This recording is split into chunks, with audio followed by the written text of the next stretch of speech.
Bom dia a todos, good morning everyone. Vamos dar início ao nosso segundo webinar, este sobre as espécies relacionados com as espécies de répteis e anfíbios da bacia hidrográfica do Cubango-Okavango. O início desta sessão vamos começar com um vídeo do Dr. Ian Miller, que é o diretor para Ciência e Inovação da National Geographic. Good morning, everyone. I'm Dr. Ian Miller, Chief Scientist and Innovation Officer at the National Geographic Society. On behalf of the organization, thank you for joining us. A special thanks to the scientists and researchers who will present their work over the next few months through this webinar series.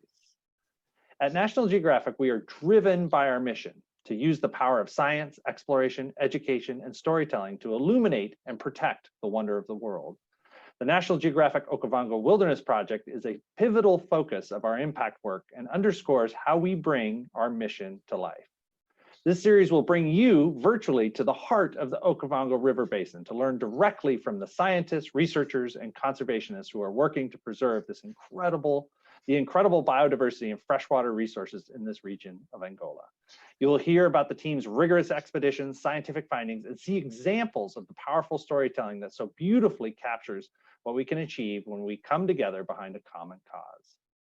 We know the critical impact of the Okavango Wilderness Project because we've seen the team's profound contributions to science. The efforts to build a more complete scientific understanding of this part of Angola has, so far, resulted in the discovery of 52 new species to science and confirmed the presence of 143 species in Angola. Their work also affirms what communities living in these areas already know. This is a special and critically important part of the Okavango and Zambezi river systems. The more we understand the challenges and opportunities across this landscape, the better equipped we are to continue driving long-lasting conservation solutions. I know I speak for everyone at National Geographic Society when I say that we are excited to share the Okavango Wilderness Project's team's extraordinary work and findings. We are equally proud to partner with our government stakeholders, the communities living in our project's focal area, the Wild Bird Trust, and other champions of conservation of the conservation world to sustainably manage and protect these resources for generations to come. Thank you again for joining us, and I hope you are inspired by this series as we are. Over to you, Vladimir.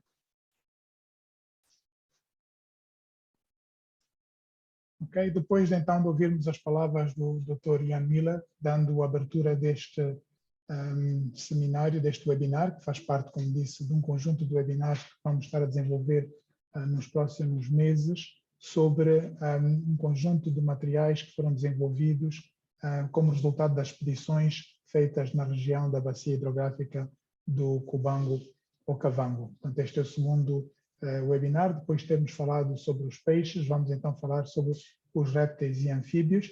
E tenho aqui conosco a Ninda Batista, que é doutoranda pelo CIDIO e também pelo ISHER, Instituto Superior de Ciências da Educação de Angola, que já trabalha em pesquisa sobre répteis e anfíbios já há algum tempo e vai nos falar um bocadinho sobre este assunto. E de seguida iremos Werner Conradi, também do Port Elizabeth, que nos vai falar um pouco sobre a sua experiência no levantamento de campo e na elaboração destes posters que serão utilizados para divulgação do trabalho. Eu sei que temos alguns participantes que falam inglês, então vou fazer um pequeno resumo antes de passar a palavra à Ninda Batista. So welcome to everyone.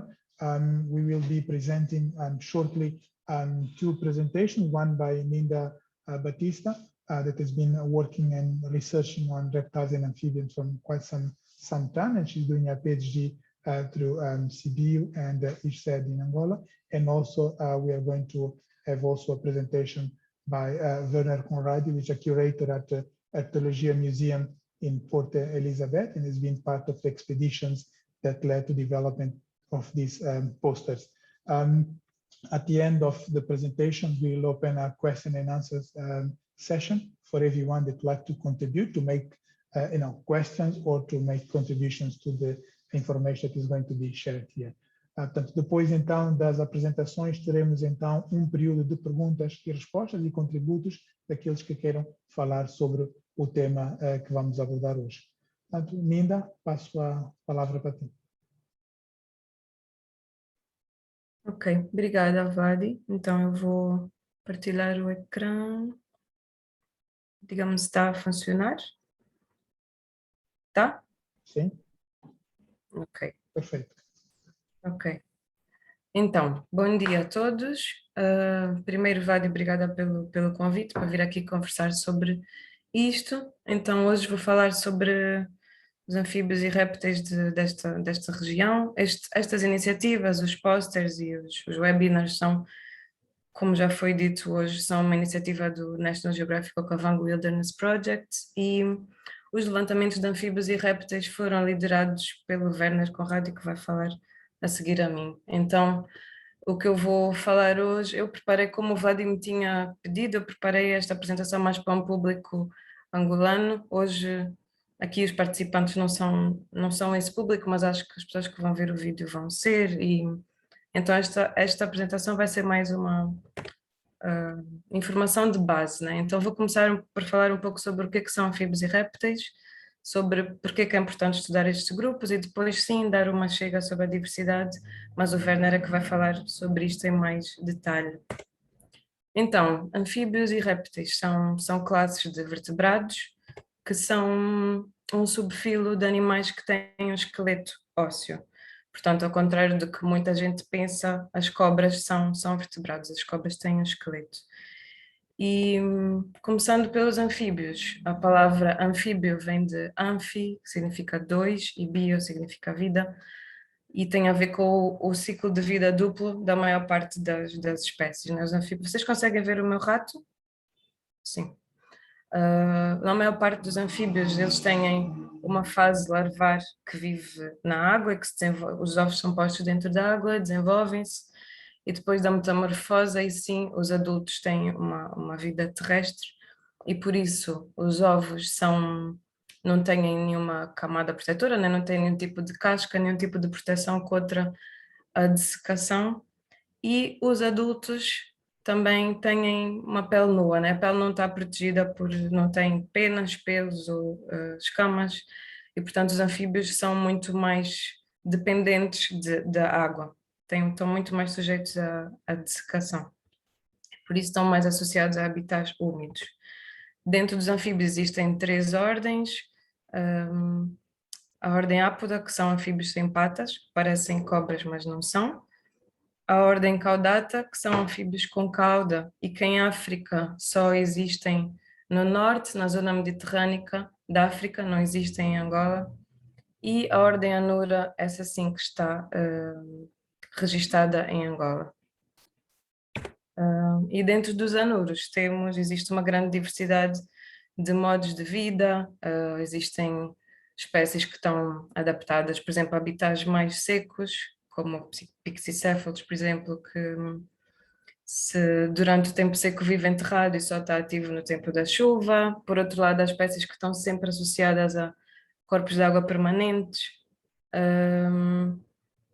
espécies mais noturnas, enfim, há uma grande diversidade de comportamentos, de adaptações, de habitats que eles ocupam, isto para os adultos, e mesmo dentro dos girinos também há uma grande diversidade, também há muitas adaptações. Há girinos que só ocorrem em corpos de água permanentes, outros só em corpos de água temporários, há girinos que são carnívoros, outros que são herbívoros, há girinos de água corrente e outros de águas paradas, portanto, mesmo dentro da fase larvar também existe uma diversidade muito grande.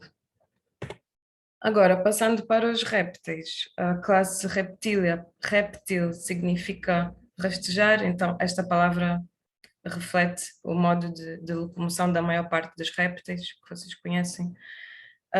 Os répteis também são ovíparos, ou seja, também põem ovos, mas na maior parte dos casos os ovos estão protegidos por uma casca e isso faz com que os ovos não tenham que ser postos dentro da água, podem se desenvolver no meio seco. Os embriões estão assim protegidos da dessecação, e os répteis têm a pele coberta por escamas. Então estas são assim falando de uma forma muito simples, estas são as principais diferenças entre estas duas classes, anfíbios e répteis.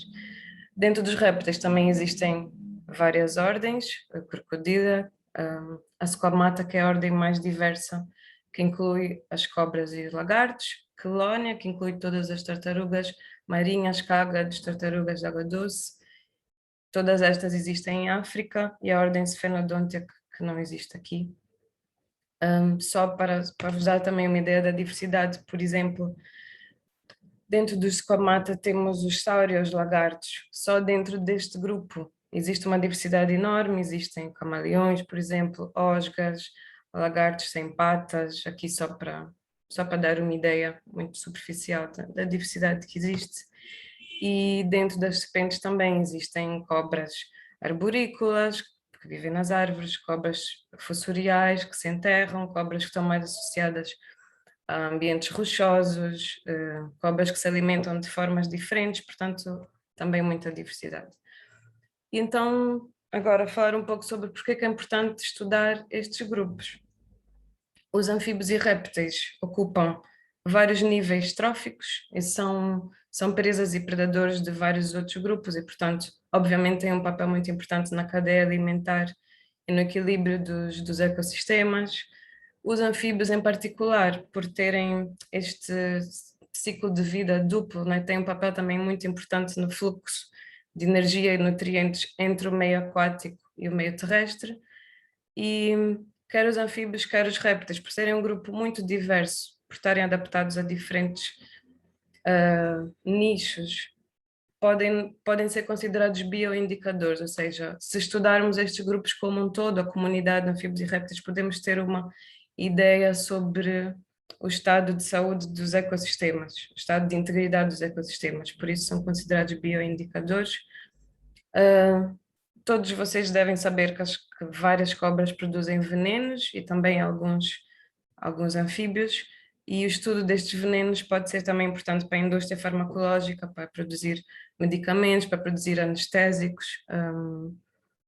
Portanto, também o estudo destes componentes pode ser importante até para a nossa saúde. E, obviamente, é preciso conhecer para conservar, né? As espécies é preciso estudar para saber o que é que existe, para saber como podemos proteger estes grupos. E quer os anfíbios, quer os répteis, são grupos que estão ameaçados. Como eu referi antes, os anfíbios têm pele nua, não têm nenhum tipo de proteção na superfície do corpo e, portanto, estão muito sujeitos a qualquer toxina, a qualquer poluição que exista no ambiente onde eles ocorrem. Então são muito sensíveis a estes componentes. Há doenças também que afetam só os anfíbios e que já provocaram declínios de anfíbios a nível mundial importantes. Obviamente a perda e degradação de habitat é um fator que afeta e que ameaça todos os anfíbios e répteis, todos os grupos animais e vegetais no planeta.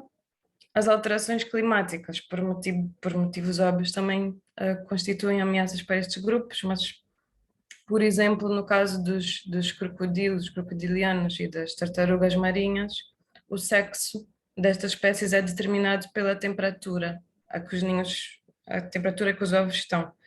E se houver um aumento da temperatura e uma uniformização da temperatura dos ninhos, isto pode fazer com que todos os indivíduos tenham apenas um sexo, o que é obviamente uma ameaça, né, para a persistência destas espécies a longo prazo. E o comércio e o tráfico destes animais é também uma ameaça importante, principalmente a nível dos répteis. Há muita gente, mas também dos anfíbios.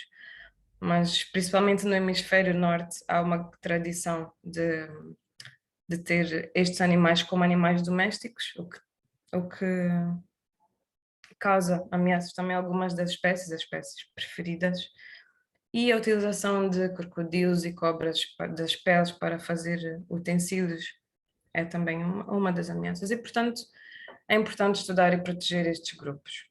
Agora, falando especificamente sobre a diversidade em Angola e na zona de Lisima e Amona, esta região das nascentes da bacia do Zambeze e do Cubango, oi, o meu rato está aqui, situa-se mais ou menos aqui. Como podem ver neste mapa, cada cada cor neste mapa representa uma ecorregião, ou seja, representa um tipo de habitat diferente em Angola. E como podem ver, esta zona aqui das nascentes é bastante uniforme, é predominada pela mata de mioma angolana, que comparado com outros habitats em Angola, como por exemplo a escarpa ou as terras altas de Angola, não é tão rica em espécies endémicas, não tem tanto potencial de endemismo, mas obviamente é uma zona bastante diversa e por ser mais remota, como vocês podem ver, esta zona é muito mais longe da costa, né?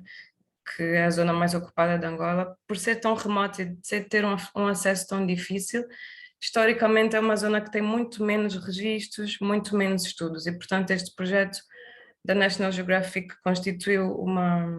foi muito importante para ajudar a compreender, a conhecer melhor esta região de Angola tão pouco explorada.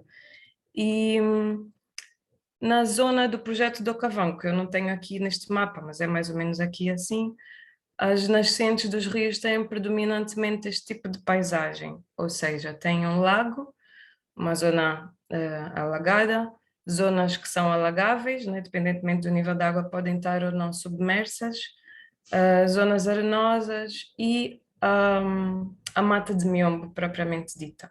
Então, então, isto é uma zona de areias do Kalahari, muito profundas e, portanto, não há rochas nesta zona. Então, esta diversidade de habitats, obviamente, vai afetar a diversidade de espécies que existem ali. Por exemplo, obviamente, se não há rochas, ali não vai haver espécies rupícolas, né? Espécies que estão adaptadas a rochas. Mas por ter, por exemplo, uma camada de areia tão profunda, existem muitas espécies fossoriais, espécies quer de anfíbios, quer de répteis, que estão adaptadas a enterrarem-se, por exemplo, a viverem embaixo da terra. Obviamente também há muitas espécies arborícolas e espécies associadas quer à água permanente, quer às zonas alagáveis, e às grasslands, né, às arenhadas. E pronto, esta diversidade de adaptação a estes nichos, aos nichos que estão disponíveis, está refletida quer nos anfíbios e quer nos répteis. E bom, agora falar só muito rápido, porque isto vai ser o Werner a explorar.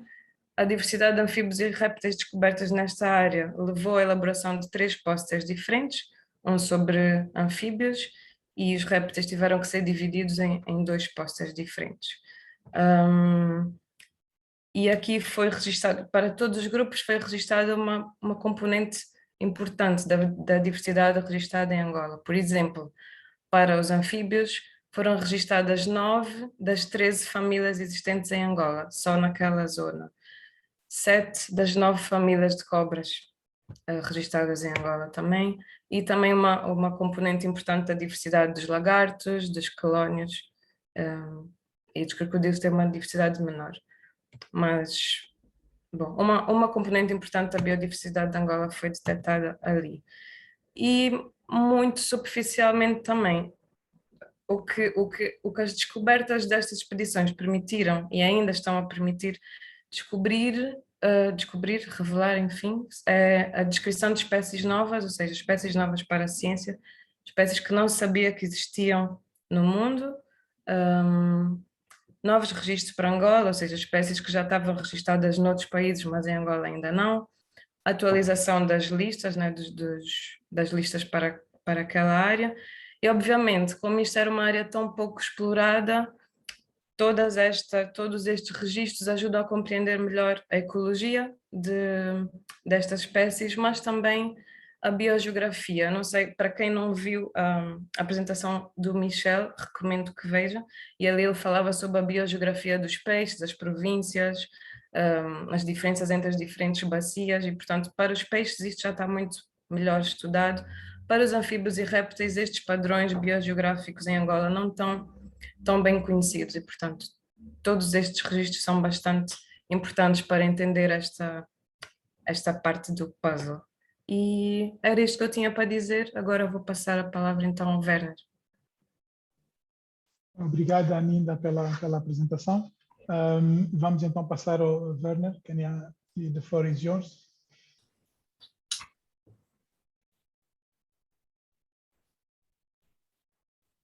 Okay, thank you very much for the opportunity to present the posters or run through the posters with you guys. Yeah, I think Minda did a very great job there to introduce the study animals and the overview of the area and the species that we've encountered. So I've been just tasked to run through the posters, but just a big quick background. I've been working in this region since 2012. So this is it's almost 10 years of building on records. So yeah, before we started working in this region, this was possibly one of the most poorly known regions in the whole of Angola. And subsequently, with all the surveys we've done, we've now sort of put this whole region on the map, and this is a result of the posters to show the diversity of frogs and reptiles and cobras that we found. So I'll start off I'll start off here in the middle where we just show the study area, which is the focal area of the Okavango Wilderness Project. But we didn't only survey that area, we also surveyed the adjacent area here, the Kabanga River, and then also the lower parts here. And these all form sort of the catchment of the larger Okavango Delta. So we wanted to know what's happening upstream of the Okavango Delta, what is the biodiversity up there, and how does this and how do we need to protect this so that we can protect the Okavango Delta. So that's our study area. The poster is nicely laid out with an interactive key in the bottom, where we then go through showing the habitat. And if I can zoom a little bit out.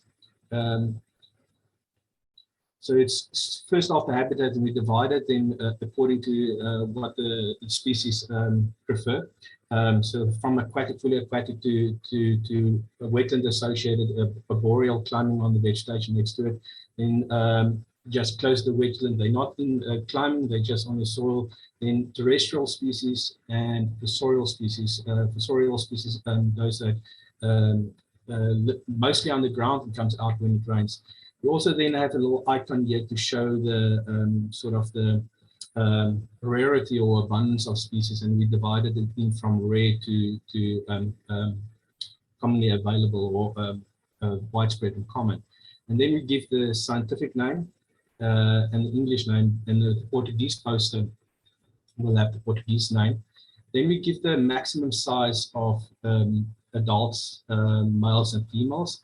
And then this little icon just give us a ratio of the size of the animal in the photograph relating to its real size in the field. So yeah, I'll just run from the top to the bottom. Linda has already given you guys nice sort of how many families are represented and how many species are represented. So yeah, I'm just going to go quickly through the poster. So up here in the corner, we start with the Ophileptidae family that's divided into two sort of subfamilies. The bush pickers, that's mostly fossorial terrestrial, basically they indirect breeders, so it means they don't need water, they just need moist leaf litter, and they lay their eggs in the leaf litter. So this the common bush picker up there, and shovel sniper, I mean, sorry, I'm now thinking about our South African ones here, sorry. And then we got the plain squeaker. What is interesting about these guys in the breeding season, what they do is they develop these long fingers that is used for, there's still a bit of a dispute about what it is mostly used for, but it's usually, it's either for combat or it's for gripping the females. And then you've got the tree frogs. Now, tree frogs is sometimes a little bit misleading, because the bottom one here, Bocage tree frog, is mostly a terrestrial species. They don't climb. They don't have discs on their toes to allow them to climb up in trees. Then we have got this one that is tentatively assigned a name from the Congo to them, but they are potentially undescribed, and they are arboreal. They've got discs on their toes, so they climb up onto the vegetation, and they call from elevated positions. Then we go over to the shovel-snouted frogs. These are really interesting frogs that they've got this pointy nose and they dig into the soil with their nose. These are mostly sort of fossorial terrestrial species. Go over to the Pipidae, or the common, we call them mostly platanas, or you can call them claw frogs. And we've got basically 3 species in the area. We only had photographs of 2. It's the common Peter's claw frog that is widespread in Angola. And then to the south, more into the Okavango system, you get the tropical clawed frog. And then the one that's not represented is the Powers clawed frog. They're more to the eastern side of the Stari area into Zambia. These are fully aquatic species that they only migrate when it's raining and from one wetland or one pond to another pond. Then one of the more diverse families that we have is the Tacadinidae, or the Tacadinas, or grass frogs. And there's a wide variety of species there, from the Kilingis, the grass frog, the rough grass frog. There's quite a few of them, but these guys are always associated with the permanent wetlands. Then another one that's associated with the wetlands or the source lakes up there is this thing called the golden back frogs, or sometimes called the white-lipped frogs. They are true ranids, or from the family Ranidae, and they are these nice ones up in the source lakes, are these green ones, which is currently under investigation, that might represent undescribed species that has been previously reported from Zambia. Then one of the other diverse families in Angola, represented in the source lake area by about 3 species, is the typical toads, Aphonids. And the bottom one is the most common and widespread one. It's the cutthroat toad. Then you get the Powers, or the Powers toad, or the western leopard toad. And then the flatback toad, which is slightly smaller in relation to the other ones. Then another species that is associated mostly with fast-flowing rivers or rockier substrate, although we have found them in one of the rivers that's leading out of the source lake, is the typical Ametia angolensis, or the Angolan river frog. Then we also get the puddle frogs. These guys are usually more associated with the temporary marshy areas next to the wetlands, and there's two species that we get, the Natal puddle frog, or the snoring puddle frog. We are currently working on this as a complex of species, and there might be multiple ones in Angola. Then we get the dwarf ones, dwarf puddle frogs, and there might be even more in that group. Then I'm going to skip over to the brevises because I want to talk about that one. Then one of the most diverse groups that's in the source lakes is the Hyperoleates, or the Cassinas and the reed frogs, the Hyperoleidae. These are those species that I said is wetland associated, that is mostly arboreal, except for the Cassinas and more on the terrestrial side.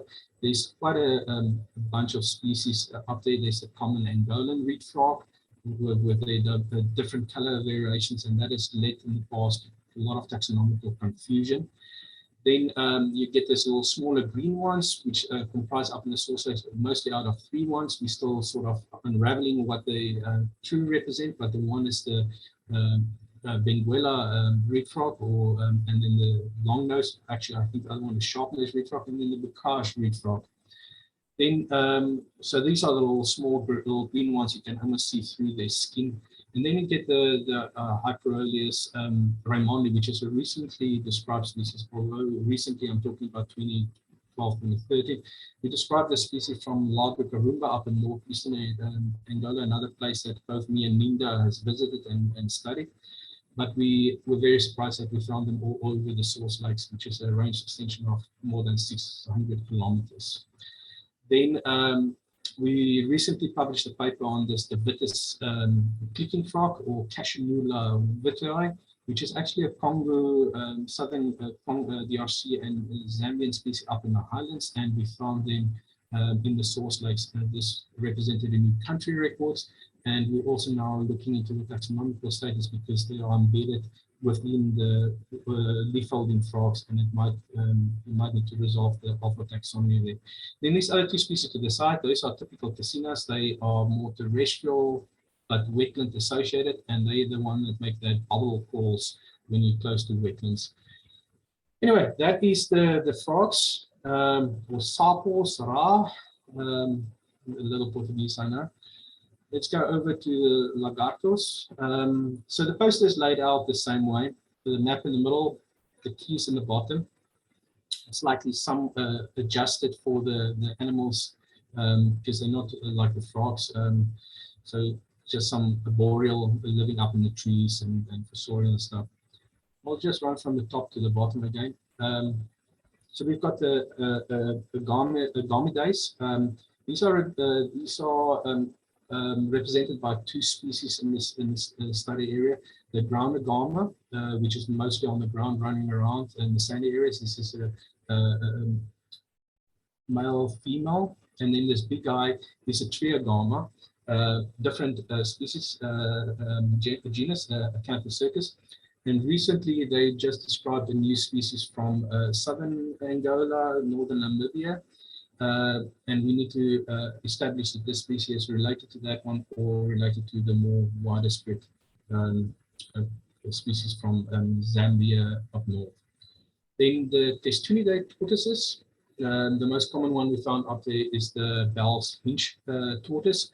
We didn't encounter too many of them. Mostly we were presented them by the villagers, and so they seem to be a bit rare. And as Linda has alluded, these things are getting traded in or used in the bushmeat trade. So might be the reason why we're low numbers. Then we have the Gekkonidae. There's two species of geckos. The source-like area is actually very derived of these Gekkonidae, which is elsewhere into the western, southwestern Angola, is one of the most diverse families. But in the source-like area, we found one arboreal one to the east, which is a chobe or the Okavango dwarf gecko. They mostly fully arboreal, although they will go down into lower shrubs to feed. And then we have the fully terrestrial wild birds, brown gecko. Up until the study, there's been no official records of the species for Angola, although there was sort of predicted to be there. So this was the first country records for Angola, and it was literally almost on the boundary of Zambia. Then the terrapins, we've documented 3 species of terrapins. There might be more. There's the dwarf terrapin, the variable mud terrapin, and then the Okavango mud terrapin. These guys are mostly fully aquatic, although like the clawed frogs will move over wetlands in suitable conditions. Then crocodiles, we found crocodiles in all the source lakes and in the rivers. And it seems like there's good breeding populations also because we've seen some juveniles. Then one of the other more diverse families in the source lakes is the Skinkidae. These are the smooth lizards, basically. They were represented by a few genera. The small ones, which is the snake-eyed skinks, the more fossorial ones, the Rohan's blind skink. And interesting enough, this is the type locality for the species. And then down here, we've got the serpent-like one. So this is quite a genus that's quite diverse in their body morphology and stuff. This one is a serpent-like skink. It's not a snake, it's not a cobra. This one is just lost its legs, although you can see this little small legs. These guys are living in the grasslands that's associated with the source lakes, and they just swim through the vegetation. This guy here is the Ivan's water skink, the Boya ivansi. This species are associated with the big lakes, and they're sort of sitting on the edges, and as soon as they get a step, they dive into the water. They're adapted for that living in terms of that their nostrils are positioned to the top of their nose so that they can just point out like crocodiles their snout and just breathe. Then another sort of not fossorial, but in the leaf litter is the Sepsinas, or the Angola burrowing skink. They live in the leaf litter and loose soil, and they also lost their limbs for being able to move in quite easily through the soil. And these are the typical skinks. There's a variety of them. There's the variable skinks, the Kalahari tree skinks, the Wahlberg skinks, the recently elevated variable skink. Don't really know what the common name is, but Trachylepis albipunctata. And then the really small little skinks. They're the smallest of the lot, which is the speckled skinks. Then we have the Lacertids. These guys were very seasonal, and they were represented by about 3 species. The Angolan endemic, sort of, well, described from Angola, it's not endemic, but it's the Angolan rough-skulled lizard, Echinotropus vivittata. Then these other ones here on that side is just show you the variation. Sorry, not that big one. This is a variation of the Cape rough-skulled lizard. And then these 2 big ones in the juvenile year, we're investigating those. And at the moment, we just listed them as SPIR 1 and SPIR 2. They might be representative of the Opavanga or the Caprivi rough-skulled lizard, which is Echinotropus graniceps. Then we have these big, large plated lizards, 2 genera, the Tetradactylus, or Ellenberg's long-tailed sedge. Like the Mesia down the bottom, these are adapted for living in the grasslands. They lost their limbs and elongated bodies for swimming through the grass, literally. And then you get the big plated lizards, which is represented up in the study area, mostly by the Kalahari plated lizard, but we might also have the another species in that area. Then the common chameleons, we only have the flat-necked chameleon there, and they were all over the place, quite variable in the color patterns. And then the most interesting ones is the fossorial lizards, worm lizards. Again, these are not cobras, these are just lizards that is adapted living in the Kalahari soils. And they're represented by a few species, but we only have photographs of 2, the Ellenberg's worm lizard and then the black round-headed worm lizard, Zygaspis nigra. That was the lizards that we found there. And then I think the one that most people are interested in is the cobras. Poster is the same layout. And I'll start just from the top to the bottom again. So we get this little small thread snakes, or the family Leptotaphidae. And we found one species up in the Source Lake area, which is the Kafubi, Leptotaphidae Kafubi, or the Shabi thread snakes. They are mostly known from Zambia, Eastern Angola, and DRC. There is a few more other species of Leptotaphidae that we found in the western tributaries of the Kabanga, but they're not represented in this poster. Then another blind snake family, the Typhlopidae. They used to be called, some of them has been called mega Typhlops. Mega means large, and so there's big guys that can get up to 0.5 meter and quite thick. So we've got this Afrotyphlops. Sorry, I'm just checking there. There's a mistake on the poster. That is Schmitty up there at the top, and then the bottom one is the Angolensis. So this is they're quite variable in size and color pattern. So we found only 2 of them up there. Then the most diverse family of snakes that we found there, and one of the most diverse, is the Colubrids, and this is they're represented by a few venomous species like the boomslang up here. That's a juvenile boomslang, and then the vine snake down here. And the rest of them are actually harmless little ones. The green snakes, we've got the slender green snake, the green water snake, the spotted bush snake. The name is a little bit sort of misleading here because the population up there don't have spots. Undergoing taxonomical work show that there might be a separate species, and they're spotless actually. Then you get the ornate grass snake. They were associated with all the wetlands, maybe one of the most prettiest green snakes that we get. In the herald snake or white-lipped snake, they're common throughout the study area and actually common throughout most of Africa. The other very restricted herald snake or Barotse water snake is only associated with the Source Lake areas and the Zambezi and the Okavango Delta. And this was the first records of this species for Angola. Then you get the egg eater up here. Egg eater is exactly what it says. They eat bird eggs. They don't have any teeth. They sort of squash the eggs by with the bones in the mouth. And this is the confused egg eater. It's just because taxonomically they were confused, or you can call it the cross-marked egg eater. But this was also the first records for Angola. Then you get the more aquatic ones, snakes here, which now has moved out of Colubrids actually into its own family called Nasitridae.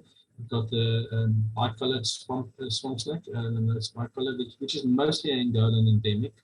They feed only on fish and is associated with the wetlands and streams. Then you get the marsh snakes, also very few records of these guys for Angola. And I'm going to jump back to the other side. This is another family of venomous snakes. It's the Lapidae, represented by the famous or whatever black mamba. And then also the garter snakes. We only found one species of garter snake up there. We didn't find any other lapids.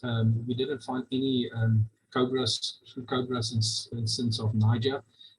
Which is very strange. More to the south, we do get the Mozambique spitting cobra and the black-neck spitting cobra, but in the Source Lake areas, derived from the really true cobras.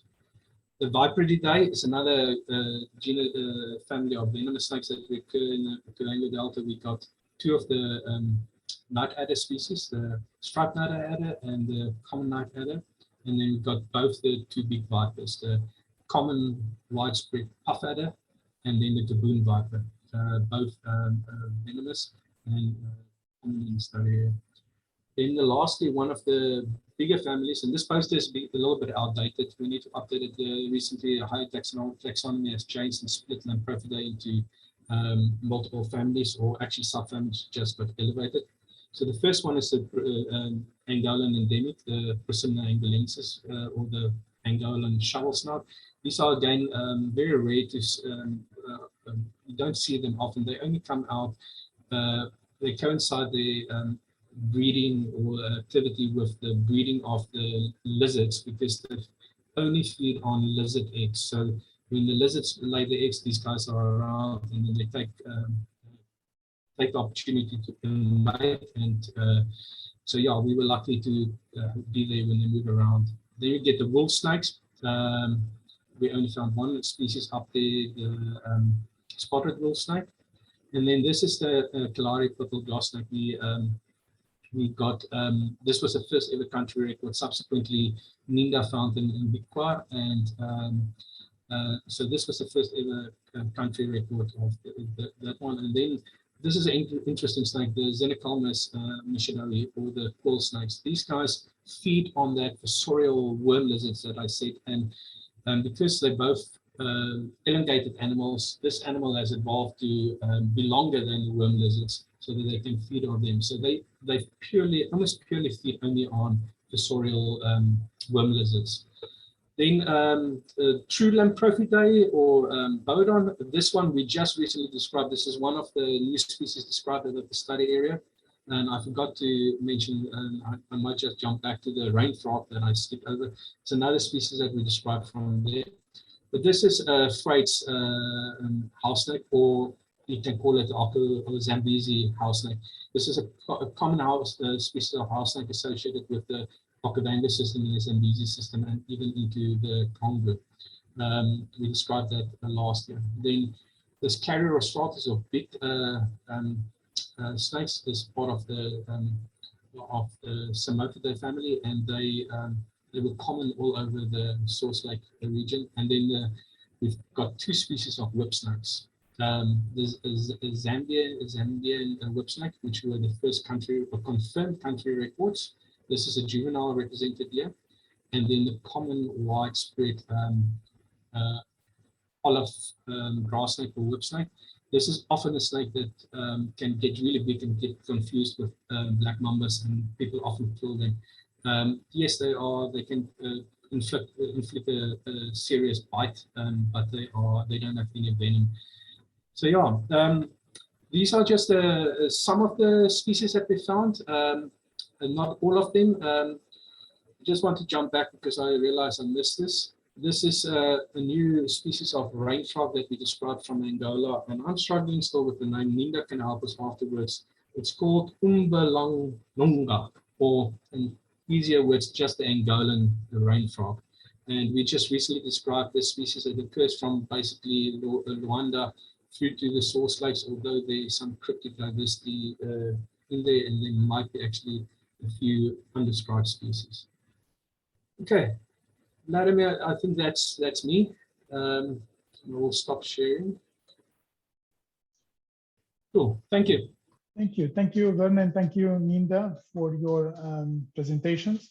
I think it shows the wide diversity of species, particularly in these groups in the area. And then, yeah, we will discuss a little bit more. I've got some questions, but first let me ask the participants if they've got any questions, and then I'll come back to you. And we'll keep on speaking English and Portuguese to cater for all the audiences there.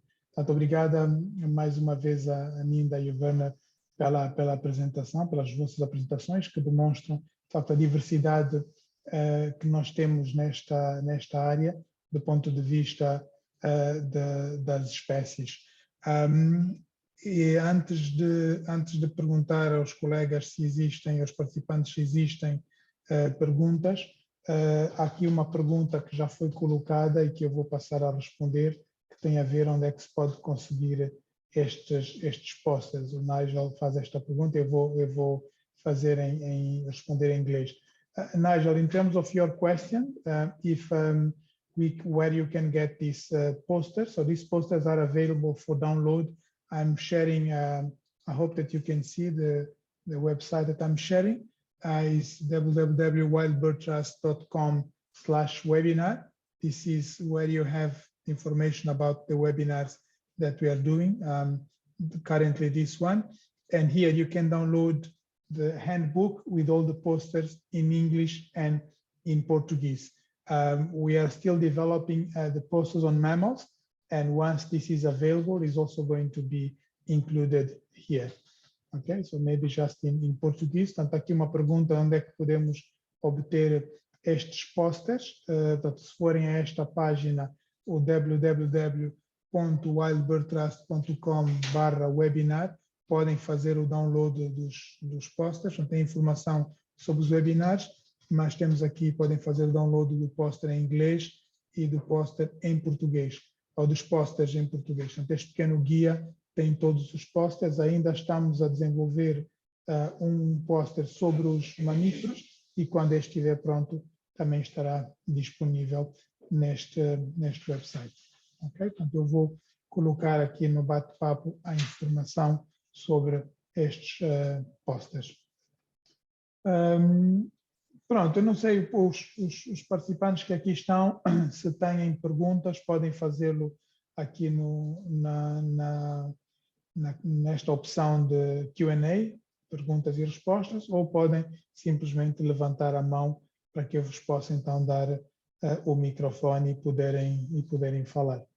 Okay? Portanto, não vejo ninguém por enquanto. Eu ia aproveitar então para fazer uma pergunta. Vamos fazer mais uma conversa de perguntas, mas ia aproveitar para fazer uma pergunta aos dois. As I see we don't have any questions. Participants can use the Q&A option here to write your questions or raise your hand, and I'll give you the microphone for you to pose your questions. So as there are no, I don't see any questions, I'll maybe engage a little bit here in conversation with Ninda and Werner on those topics. So maybe the first two questions that I'd like to hear your opinion is related to the importance of, we mentioned the biodiversity in the area, but aspect, and Ninda in her presentation mentioned a few aspects that are important in terms of us preserving these species. And Ninda, you mentioned the issue of being a bioindicator. okay, because you can really understand what you say, the quality and how clean the environment is. So it is really a good indicator that allows us to understand the health of the ecosystem. And so the question for both of you is, how healthy is the ecosystem in that area, you know, using these species as indicators? Portanto, a primeira, são duas perguntas, mas a primeira pergunta agora que vai em relação a, falamos de uma diversidade significativa de espécies naquela área. A Ninda, na sua apresentação, falou sobre a importância dessas espécies como bioindicadores, para nós percebermos bem a saúde do ecossistema. E, portanto, a pergunta para os dois é quão saudável é o ecossistema na área de estudo. Ninda, I'll go first with you, then Werner. Ok, então vou responder em português, né? Pode. Então, o que eu tinha dito sobre serem bioindicadores tem, em parte, a ver com a poluição, claro, principalmente para os anfíbios, mas não é só isso, né? Como eu tinha dito, as espécies de anfíbios e répteis têm várias adaptaçõu a diferentes nichos ecológicos, né? Espécies que são arborícolas, espécies que são aquáticas, espécies que são fossoriais. Então, não há uma resposta métrica para a tua pergunta, né? Até porque neste caso, como eu disse antes, esta zona muito remota de Angola estava muito pouco conhecida, portanto, nós neste momento estamos a criar estas expedições da National Geographic, estes levantamentos estão a criar o baseline, né? Ou seja, a informação de base sobre o que é que existe.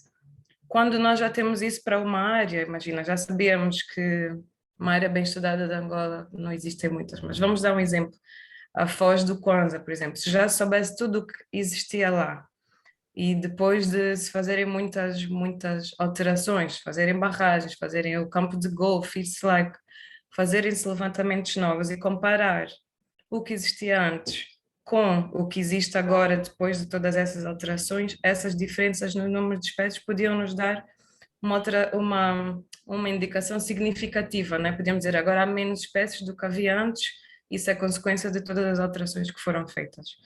Nesta zona das nascentes do Cubango e do Zambeze, essa informação de base ainda não existe, mas são zonas que nós sabemos que estão muito bem preservadas, né? Ainda não houve muito desenvolvimento feitos lá, muitas alterações aos cursos do rio, e sabe-se que o habitat está bem preservado, e o que se pode ver dos levantamentos que foram feitos e destas listas de espécies é que existe uma diversidade grande, né?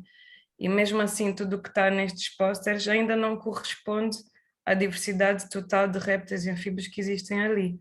Mas podemos ver que existem muitas espécies, existem espécies arborícolas, espécies fossoriais, mesmo dentro de cada família e dentro de cada género existem muitas espécies, e isso dá-nos uma indicação de que o ecossistema está bem preservado, né? Porque se todas essas espécies existem ali, significa que elas podem utilizar esses nichos ecológicos e que, então, esta grande diversidade é um indicador de que o ecossistema está bem preservado. Agora, não se pode dizer se está a 100%, 80%, porque não há números comparativos, né? Não existe informação de base para comparar. Mas agora vou passar a palavra ao Werner.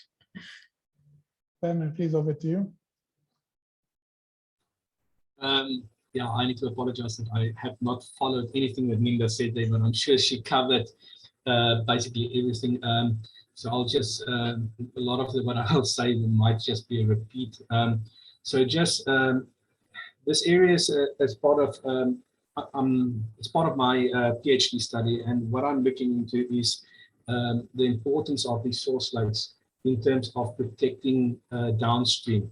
Now, it's very early and preliminary results that I have, but from an amphibian perspective, a lot of the amphibian species that occurs in the source lakes are unique to that area. There is some common species like the toads and stuff in there, but a lot of these species are only associated with these source lake areas, this peat deposits up there, and they so far we have not surveyed the whole catchments, but a lot of these species don't occur downstream. So, for one example, the Vitis kicking frog, the Raymond's reed frog, the Kabongo Cassina, just some of them that I mentioned, they don't occur in the Okavango Delta. But then you do get in the Okavango Delta some common and wider spread species like the bullfrogs, the foam-nosed frogs and stuff, which is more savanna adapted. So I hope my results will show that this area is very unique and needs to be protected. And because of the species that's up there, and protecting that, you protect the Okavango Delta, which is possibly not as a species rich for endemism down there.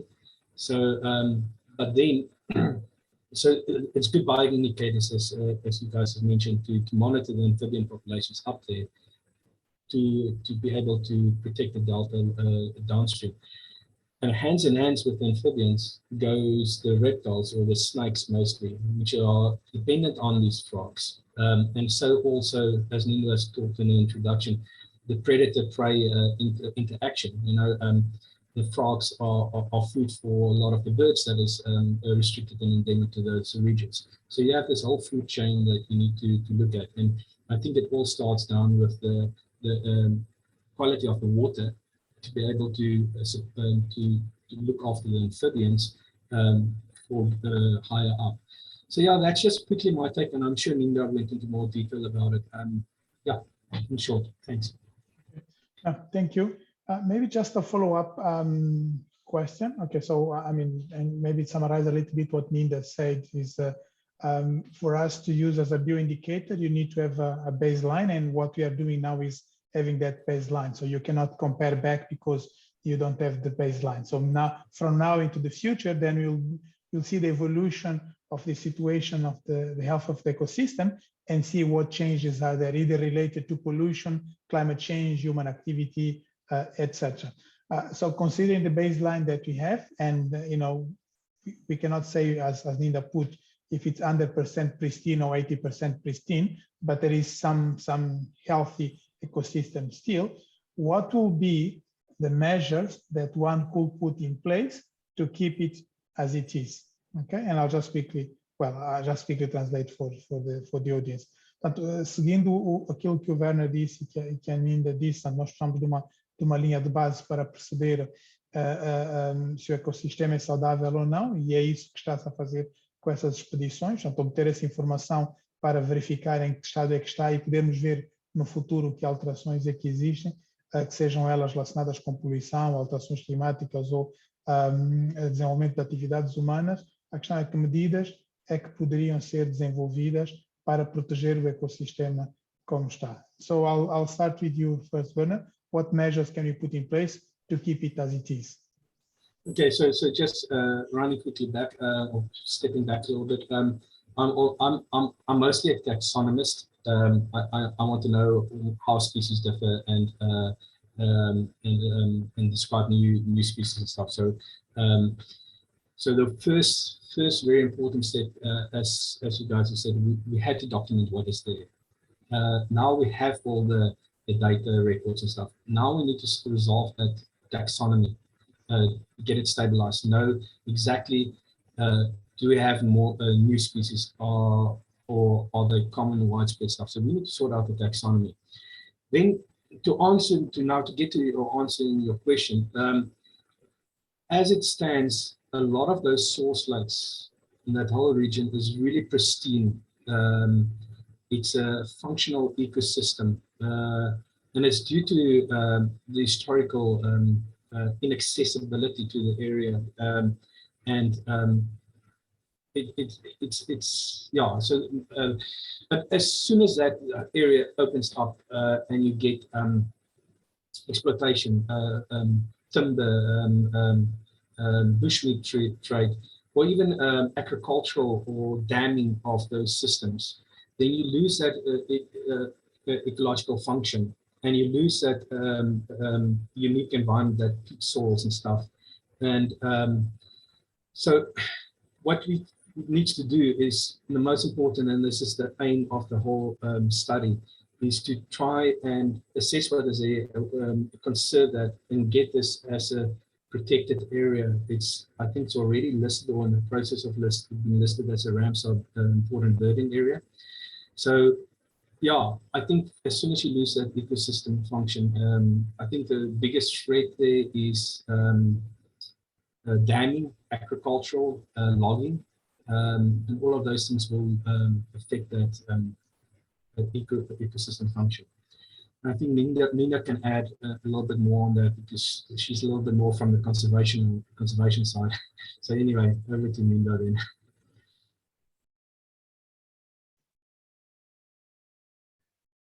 Vale, continua? Queres traduzir Não, primeiro? podes continuar. Posso continuar? Bom, na verdade não tenho muito a adicionar, né, ao que o Werner disse. Para preservar essas espécies, o que é preciso fazer é preservar a integridade do ecossistema em que elas existem, né?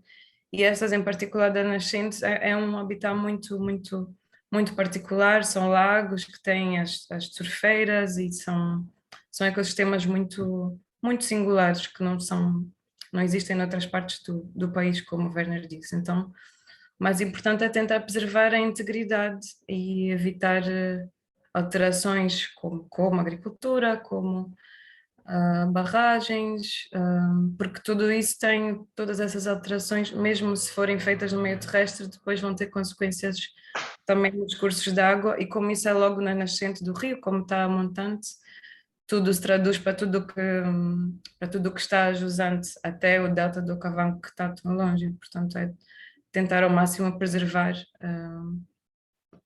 manter o mais intacto possível, que obviamente são questões complexas, não é? Porque existem pessoas, porque existe necessidade de alimentar as pessoas que vivem naquela região, então tudo isto é bastante complexo, não é? Não depende só do que os biólogos acham que é importante. Okay.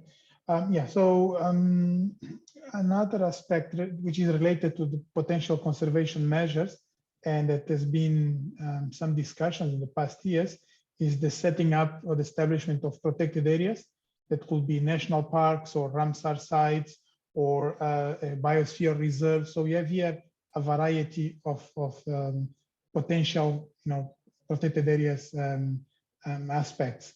And then Minda just mentioned that, when looking at conservation of species, we need to look at not only the habitat, but the people that are there, because there are people living there. So we need to balance out those aspects.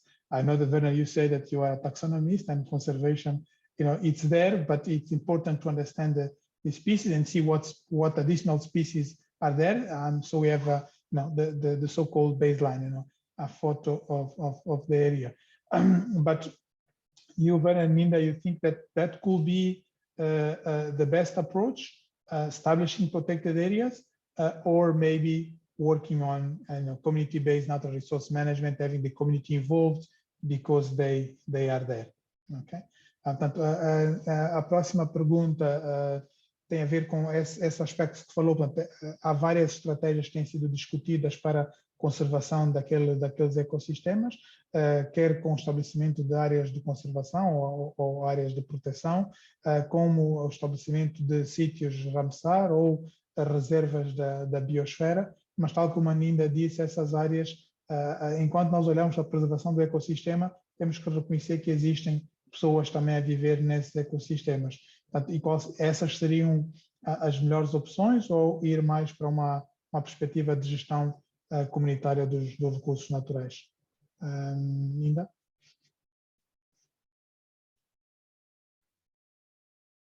Ok.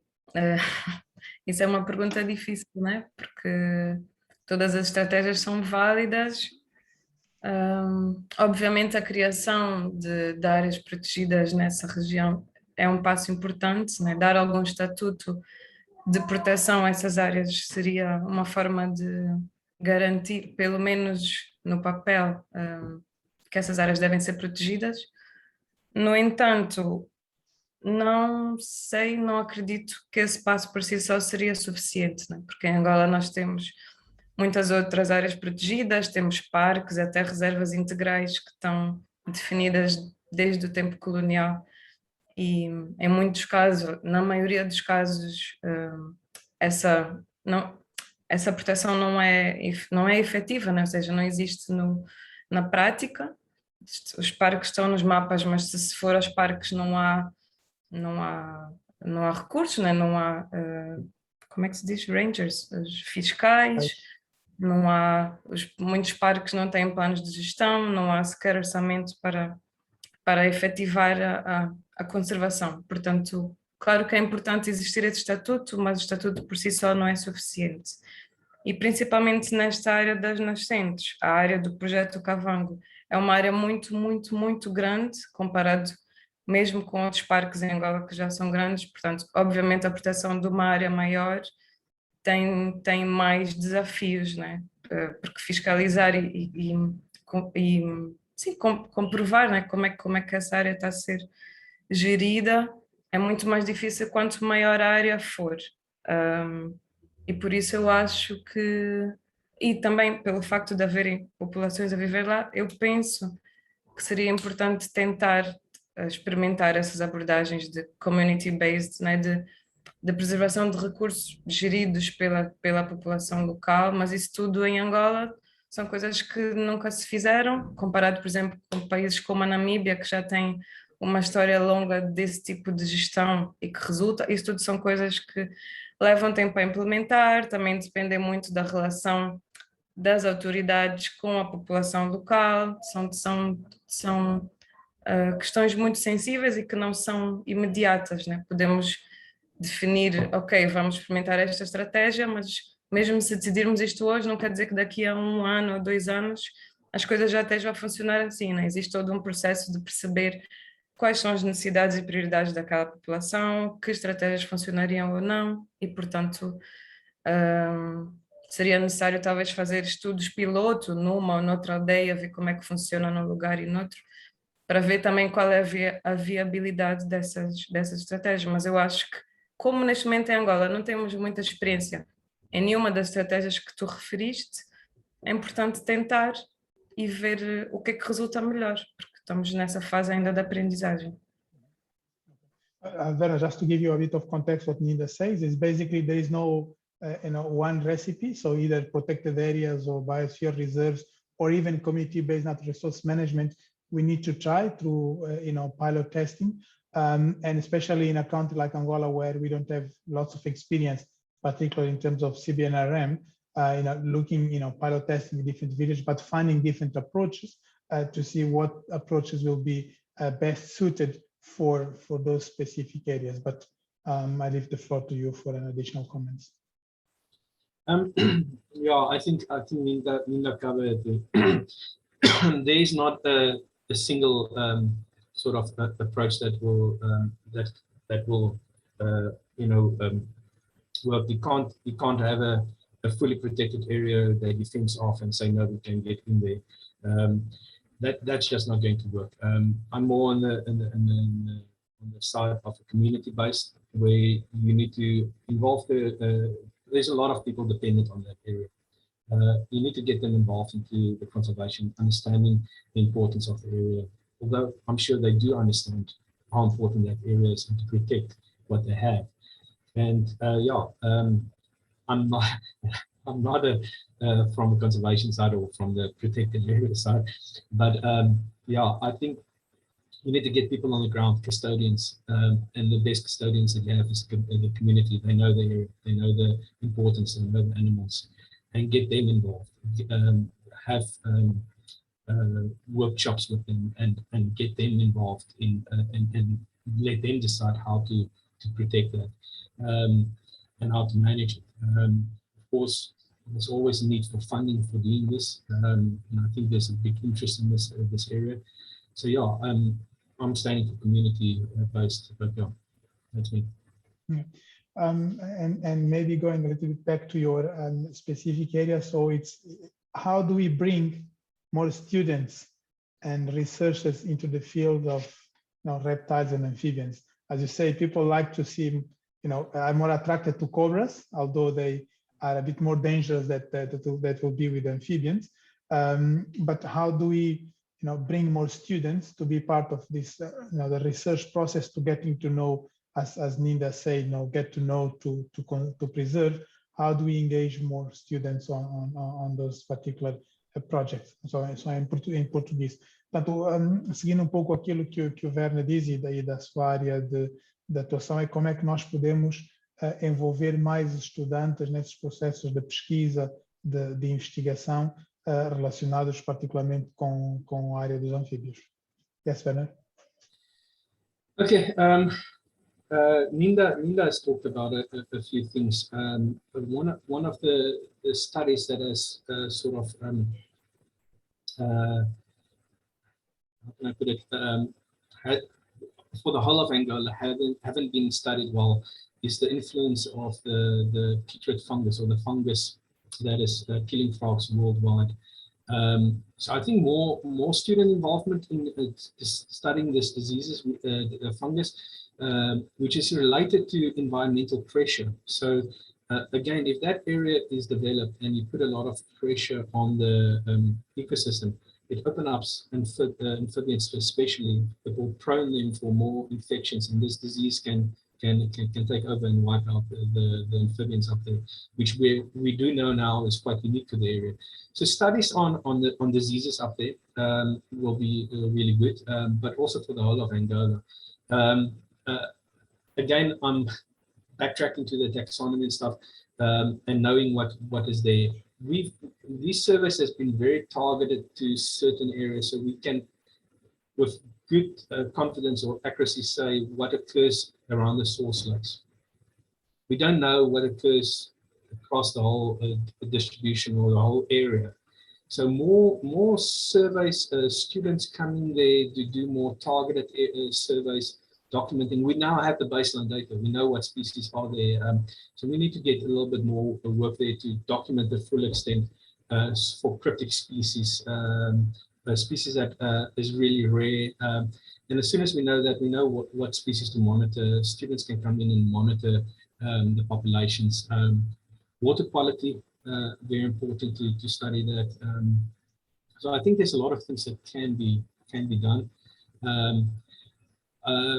Human animal conflict, especially with the venomous snakes, potentially some work can be done there. I know there is some interest from Angolan students to study natural,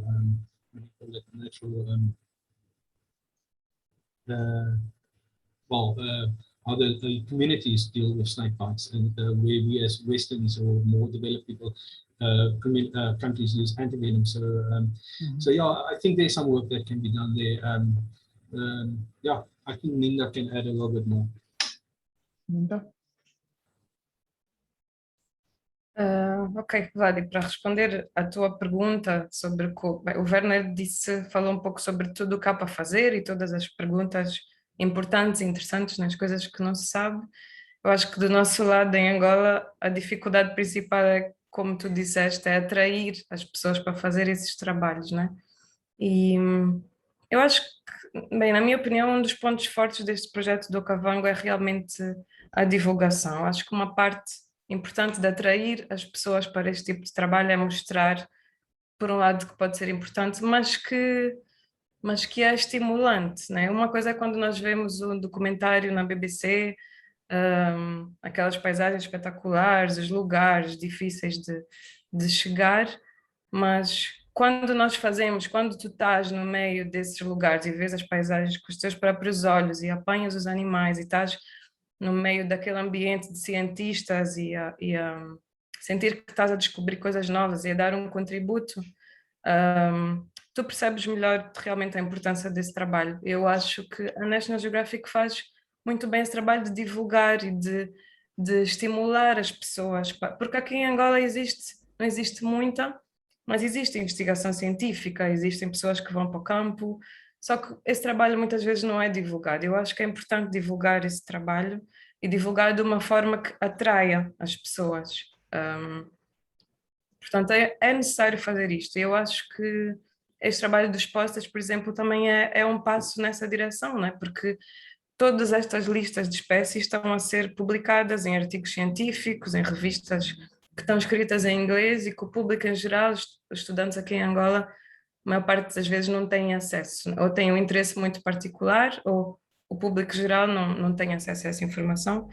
E fazer essa ponte entre a ciência e a sociedade, fazer estes posters, qualquer pessoa olha para um póster e vê que a cobra A é diferente da cobra B.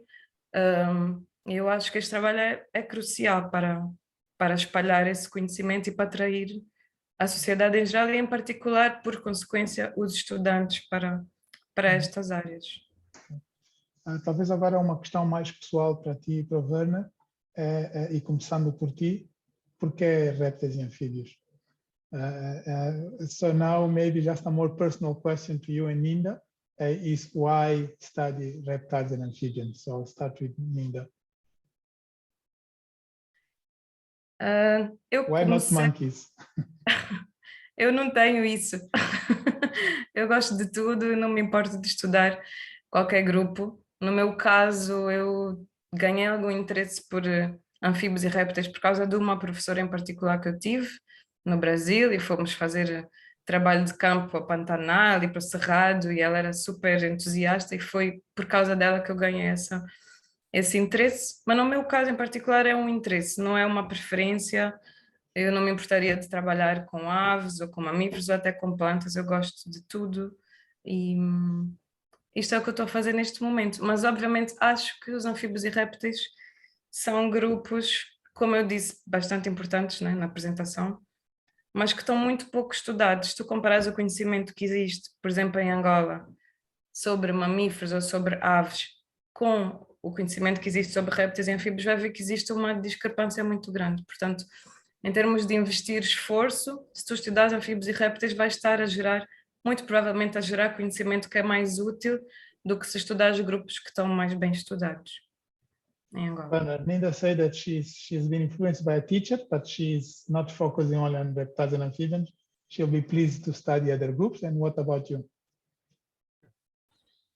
Ninda, you should not be so worried about it. You're good at the good taxonomy, good amphibian and reptile, well, mostly amphibian person. So, but yeah, I get asked this question a lot of times. Why study amphibians, reptiles, and stuff? And I need to go back a few years ago when I was a little child.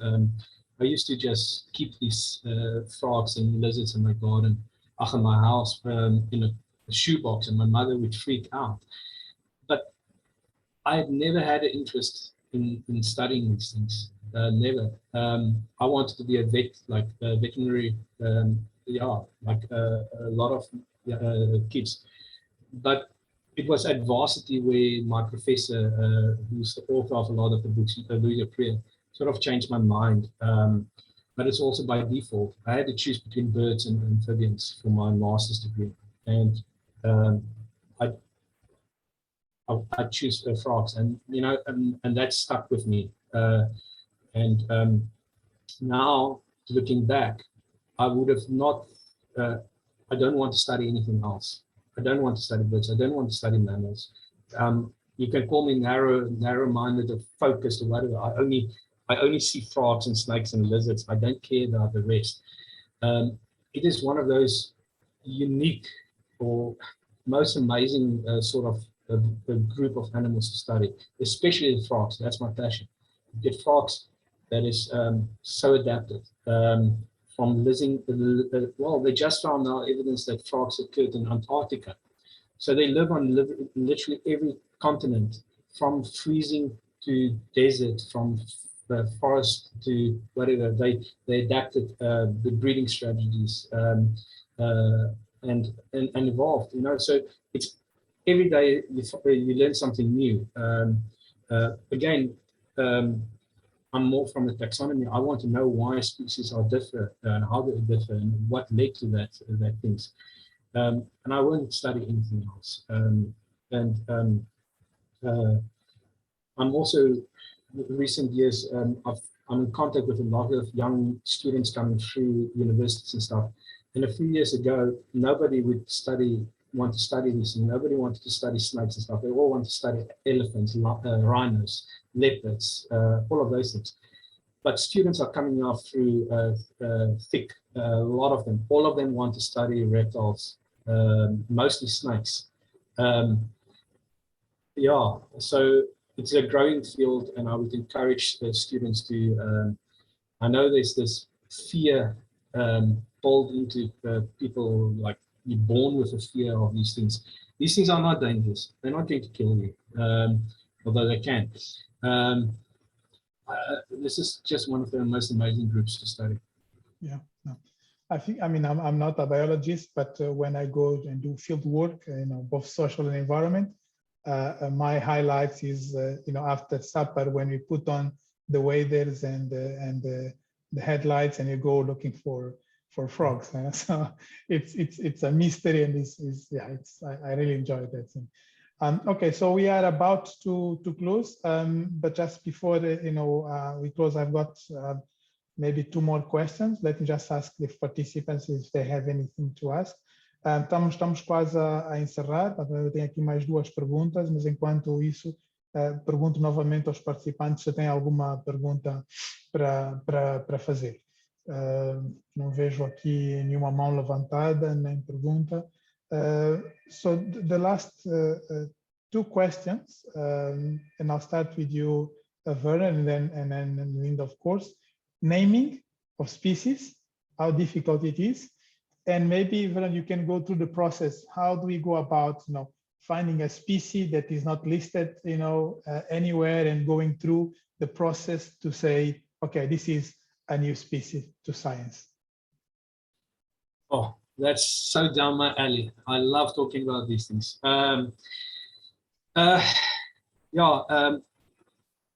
Angola at the moment is a hotspot for studying diversity and documenting new species. It's not as easy as anybody think it is. Of course, like this Okavango project, we need to go into areas where we do expect that there will be new species. Then we need to collect those animals. And unfortunately, from conservationist side, they don't like it, or conservationists, they don't like it. We unfortunately need to take material back to museums. We need to euthanize animals. We need to preserve them and put them in collections for long-term storage, so that we can study them. And often, in a lot of cases, you just once-off need to collect a good series of animals, and then you don't need to do it. So your impact is quite minimum, actually. But that's just the fun bit. That's where all the fun starts. It's just going into the field and collect these animals, which is often hard work. You need to put up traps. You need to go out, like let me say, with waders into the middle of the swamps, mosquito infested, parasites, malaria, all of those things, to collect these animals. So that's the fun part, but also the dangerous part. And then all this material you take back to the museum. You have your genetic samples that you've taken. You then analyze. Nowadays we are. The first review will ask you what does the genetics say. So you need to now do your genetic analysis, compare the genes, and then see if they are different. And this is where the fun bits come, or difficult part. Linda can tell us all about that with a new red toad description. You need to now compare material. You need to compare to historical material, type material, and see, is your animal really different? And this can take up to months, years. I always use the example, because people ask me, how long does it take to describe a new species? Now, the world, or the average, and there's a paper published a few years ago, showed that average from collection to description, you can talk about the shelf life of a specimen in collection before it's described as 18 years.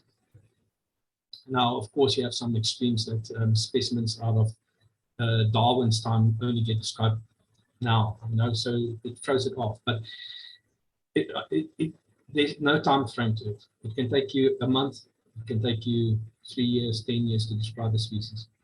But if you have established with all your evidence that you have a new thing, this is the best part, is now to choose that name.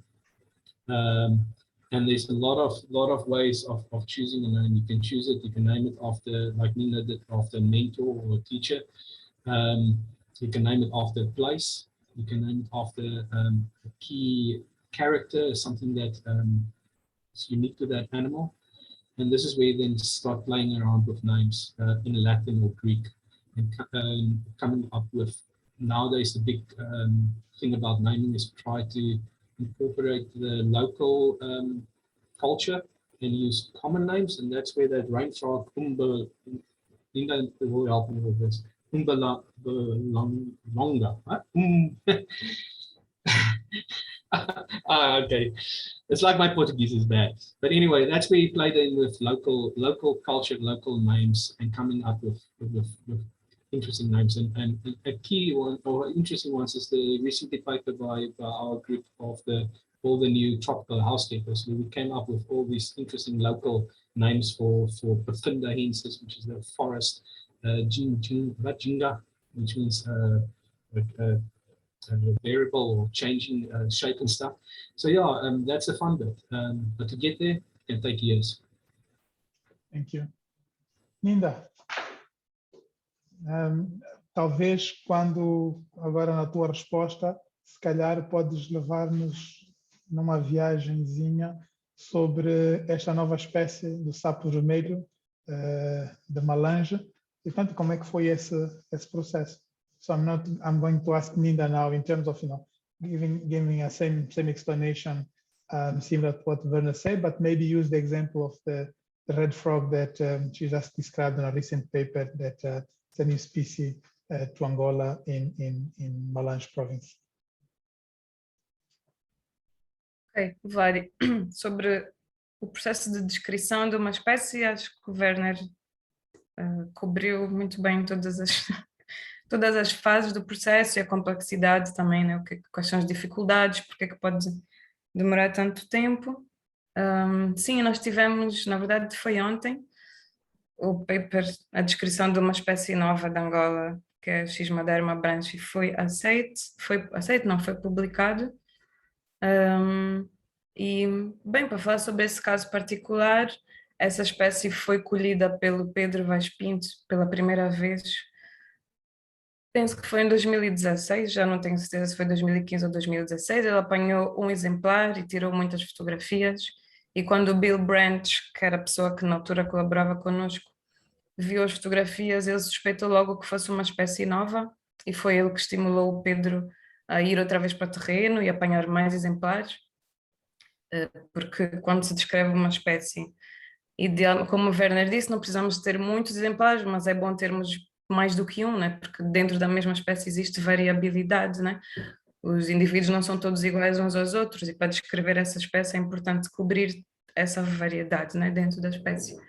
Então o Pedro voltou para o terreno no ano seguinte e no ano a seguir, e apanhou mais adultos e apanhou os girinos, e aí já tínhamos exemplares suficientes para fazer essa descrição, mas depois tudo isso passou por um processo de análises genéticas, de comparações morfológicas, né, com exemplares que estavam no Museu de Porto Elizabeth, porque neste caso era um género para o qual só estava descrita uma espécie em África, portanto era um género monotípico, e nós descrevemos a segunda espécie conhecida deste género, e este género tinha sido descrito em 1849 e agora estamos em 2001, portanto mais de um século depois é que se veio a descobrir que afinal havia mais do que uma espécie. E neste caso nós decidimos dar o nome desta espécie ao Bill, chama-se Xismaderma branchi, branchi vem de branch, que é o nome do Bill, que desde o início esteve muito envolvido nesta descrição, e ele esteve muito envolvido em todos os trabalhos de investigação de anfíbios e répteis aqui em Angola nos últimos anos, e portanto decidimos dar esse nome por homenagem ao Bill, né? Mas podia ter sido outro nome, essa é a parte que pode ser criativa do processo de descrever uma espécie. Mas é isso, mas houve comparações morfológicas, comparações dos girinos, comparações dos cantos, porque os anfíbios, a maior parte dos anfíbios tem esse comportamento de coachar, os machos cantam para atrair as fêmeas, então o canto, esse som que eles fazem também pode ser analisado e pode ser comparado com outras espécies, então também fizemos isso. E claro, como é um trabalho tão complexo, é importante trabalhar em equipa, né? Eu fiz uma parte do trabalho, mas não fiz o trabalho todo. O Werner esteve a fazer as comparações morfológicas em Port Elizabeth, o Chad fez a parte genética, o Pedro fez muito o trabalho de campo e a caracterização do habitat. Portanto, é importante ter esta colaboração para cobrir todas as vertentes deste processo. Se uma pessoa quiser fazer isso sozinha, obviamente é um trabalho muito mais difícil e que leva ainda mais tempo. Mas pronto, esta semana temos uma nova espécie para a ciência descrita em Angola. Parabéns aos dois. Congratulations for both you and the team that helped to describe new species of red tod in Angola. So we are about to close, and from my side, I'd like to thank your time and your input, not only for this presentation, but all the hard work that you've been doing to study and disseminate information about reptiles and amphibians in Angola.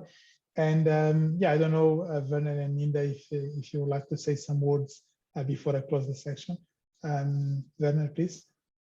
All that I can say is just thank you for the opportunity to just showcase some of the work that we've done. I've been working in Angola since 2009, and I love the country. I think the country has a lot to offer still for me from a taxonomist side. But yeah, thank you for the Okavango project, the National Geographic, the Wild Bird Trust, and everybody that assisted us in the field. That poster didn't come from only me single-handedly doing all that. We had a team of people, and they all know who they are. I want to thank them for all the hard work. And yeah, I'm looking forward to the other webinars to see what the other taxonomical groups have come up with. And I think these posters are a really good start to this biodiversity handbook for the students of Angola to get passionate about these animals and study them. Thank you. Thank you, Werner. Ninda? Do meu lado também só quero agradecer, né, pelo convite para vir falar aqui hoje e também acho que fazer estes posters e não só fazer, mas tomar este tempo para divulgar e para falar com as pessoas que estiveram envolvidas é uma forma importante de divulgar e de estimular mais gente a trabalhar nesta área. Então, obrigada e continuem.